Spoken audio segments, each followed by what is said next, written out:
Sabe como um único momento, uma frase, pode virar uma vida de cabeça para baixo? É sobre isso que a gente vai conversar hoje. Vamos mergulhar numa análise psicológica com base na obra do Augusto Curri de um momento que mudou tudo para 4 simples pescadores. Um instante que simplesmente quebrou uma rotina de gerações e os jogou na maior aventura que se pode imaginar.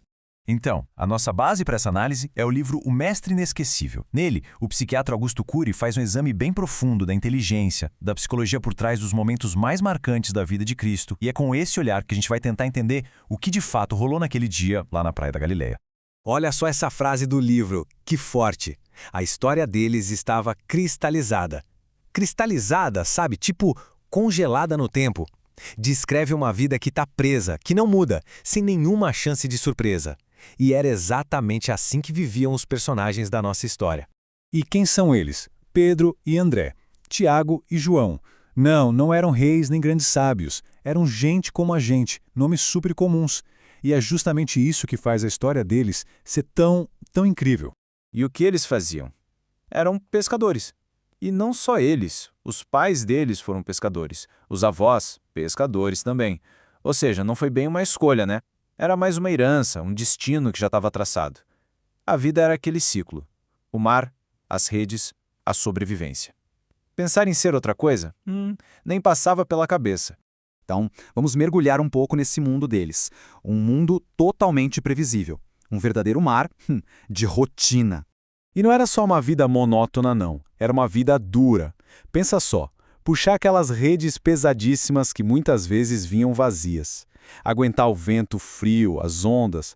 A frustração era constante. Qualquer sonho acabava afogado ali, na rotina do mar. E como se não bastasse, ainda tinha a pressão do domínio romano. Sobreviver era uma luta, todo santo dia. Essa frase aqui resume tudo de forma brilhante.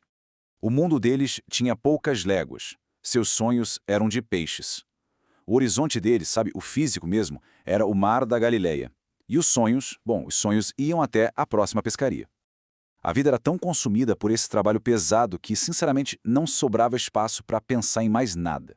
Aí fica a pergunta, né? O que seria capaz de quebrar uma rotina tão forte assim? Que tipo de força conseguiria romper um ciclo de gerações, uma coisa tão concreta? O que faria alguém simplesmente largar para trás a única vida que sempre conheceu? E aí que a coisa muda. Chegamos no ponto de virada. Um completo estranho aparece na praia e, com pouquíssimas palavras, simplesmente estilhaça o mundo previsível desses 4 homens.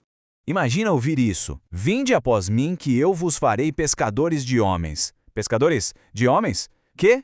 Era uma proposta que não tinha pé nem cabeça do ponto de vista lógico. O que isso queria dizer? Não era uma oferta de emprego. Era, sei lá, um chamado misterioso, quase uma poesia, para uma profissão que nem sequer existia. E aí vem o ponto principal. Quem é que estava fazendo essa proposta? Porque o convite já era absurdo por si só, mas ele não vinha de um rei, de um general, vinha de um estranho. Um cara com roupas simples, sem dinheiro, sem guardas, sem nada concreto para oferecer. Nada de status, nada de segurança, nenhum plano de carreira, só palavras. Vamos tentar se colocar no lugar deles por um segundo. Alguém em sã consciência largaria o emprego, a segurança, mesmo que pouca, o negócio da família, para seguir um estranho que oferece um sonho que nem dá para tocar? Parece uma loucura completa, né? É por isso que o Augusto Curri chama essa decisão de contrato de risco.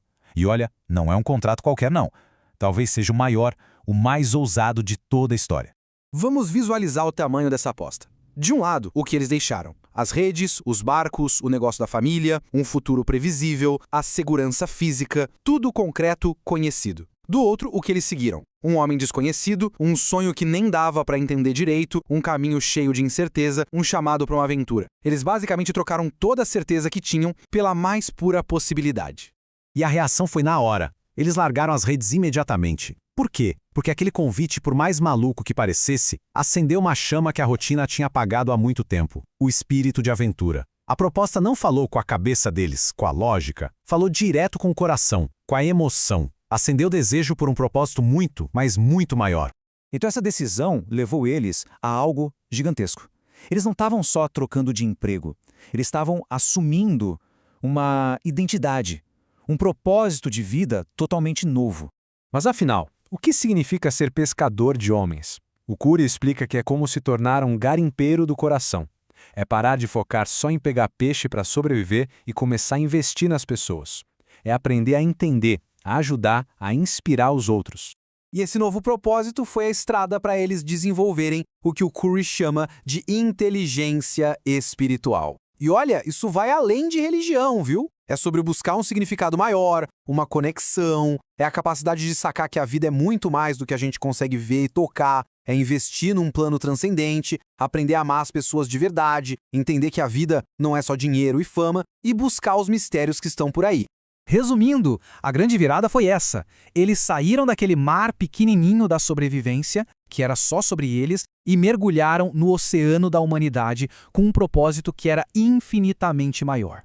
E qual foi o resultado daquele contrato de risco, lá no final? O impacto deles reverbera até hoje. Ao arriscarem tudo, eles não mudaram só a própria vida. A coragem deles virou um farol, uma fonte de esperança para um número incontável de pessoas através do tempo. E tudo isso faz a gente pensar. A história deles meio que sugere que, em algum momento, a vida apresenta pra gente um convite chocante. Aquela chance de largar as nossas redes de segurança, a nossa rotina, para ir atrás de um sonho maior, de um propósito mais profundo. A pergunta que fica no ar é: será que a gente tem a coragem necessária para assinar um contrato de risco desses hoje em dia?